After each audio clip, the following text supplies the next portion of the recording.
नमस्कार। सामयिकी में आपका स्वागत है, अभिनंदन है।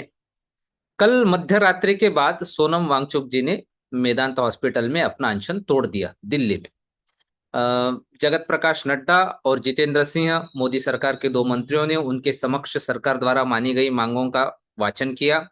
वांगचुक जी ने उसे सुना, हामी में सिर हिलाया और फिर जगत प्रकाश नड्डा ने उन्हें एक कप में थोड़ा सा जूस पिलाकर उनका अनशन समाप्त कराया। यह घटना रात लगभग 12:40 बजे की है, कल रात। लेकिन वांगचुक ने अनशन समाप्त करने से जंतर मंतर वाला स्यापा नहीं निपटता, क्योंकि जंतर मंतर वालों ने कह दिया, जंतर मंतर वाले माने वहां के कॉकरोचों ने कह दिया कि हमारा जंतर भी चालू रहेगा, मंतर भी चालू रहेगा, हमारा आंदोलन जारी रहेगा। यानी कॉकरोच जनता पार्टी अपना अनशन यथावत जारी रखेगी।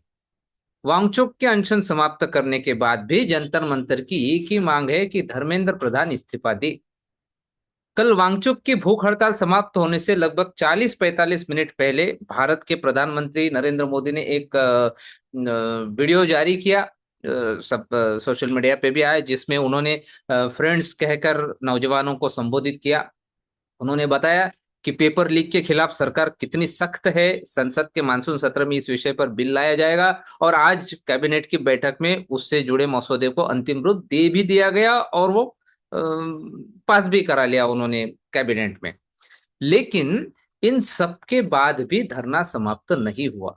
उल्टे आज देश के अलग अलग हिस्सों में भी कॉकरोच जनता पार्टी धरने आयोजित कर रही है। बिहार में तो वैसे भी स्थिति तनावपूर्ण है। अब देश के अलग अलग राज्यों की राजधानियों में यह धरना जाएगा।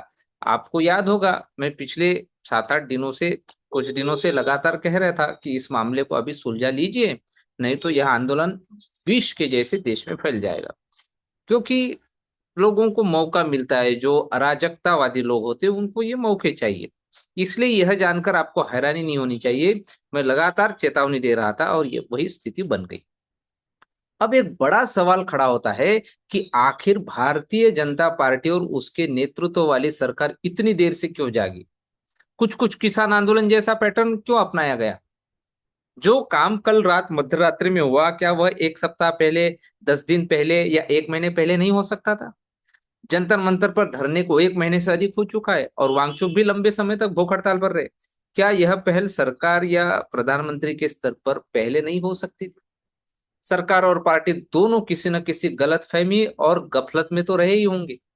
क्या हम यह मान लें कि भारतीय जनता पार्टी के संकट प्रबंधन, क्राइसिस मैनेजमेंट वाले लोग इस परिस्थिति का आकलन करने में पूरी तरह असफल रहे, 100% चूक गए?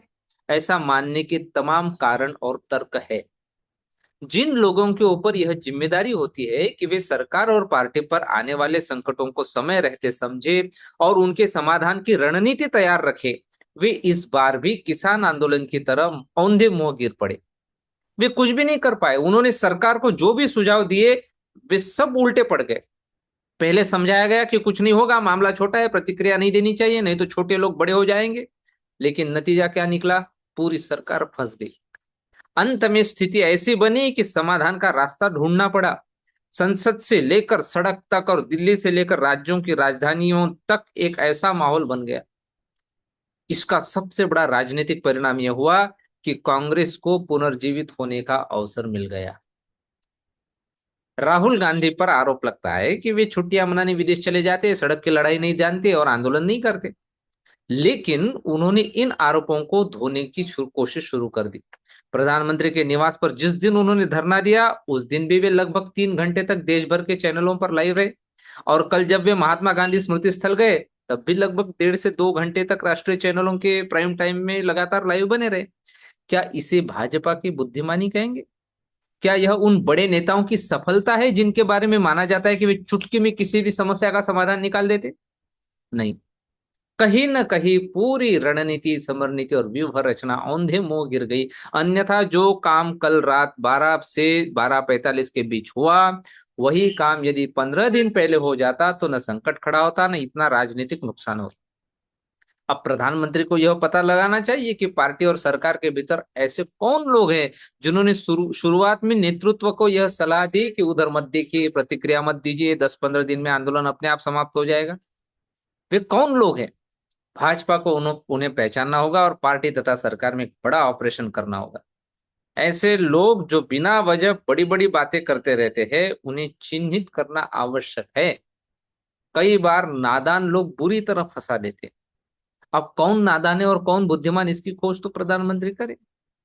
यदि यही काम 2 सप्ताह पहले सलाह देकर करा दिया गया होता तो सबका कद बढ़ता।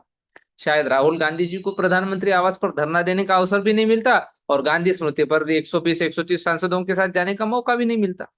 भाजपा और राष्ट्रीय स्वयंसेवक संघ के बड़े लोग अच्छी तरह जानते हैं कि यदि भाजपा की किसी गलती से कांग्रेस का पुनरुत्थान हो गया तो वह पूरे देश में भाजपा के लिए एक बहुत बड़ी चुनौती बन सकता है। इससे न संघ इंकार कर सकता है और न भाजपा। एक आखिरी बात भी समझ लीजिए। नितिन नवीन जो नए अध्यक्ष है भाजपा के, तो नितिन नवीन की अध्यक्षता वाली भाजपा के सामने यह पहली बड़ी सड़क से आई चुनौती थी जिसका असर संसद तक दिखाई दिया। इस चुनौती से निपटने में पार्टी पूरी तरह लड़खड़ाती हुई नजर आई। उनके अध्यक्ष कार्यकाल की यह पहली बड़ी परीक्षा थी और पार्टी इसमें कोई प्रभावी नैरेटिव खड़ा नहीं कर पाई। प्रचार और दुष्प्रचार दोनों का प्रभावी जवाब नहीं दे सकी। पार्टी कहीं ठिठकी हुई और असमंजस में खड़ी दिखाई। इस पर नितिन नवीन को भी विचार करना होगा और इन उन लोगों को भी जिन्होंने उन्हें यह जिम्मेदारी सौंपी। यदि इम्तिहान प्रधानमंत्री जी का था तो नितिन नवीन का भी था। राष्ट्रीय अध्यक्ष होने के नाते पार्टी को चलाने और नेतृत्व देने की जिम्मेदारी उन्हीं के पास है, इसलिए उनके कामकाज की भी समीक्षा होनी चाहिए। सोचिए। धन्यवाद।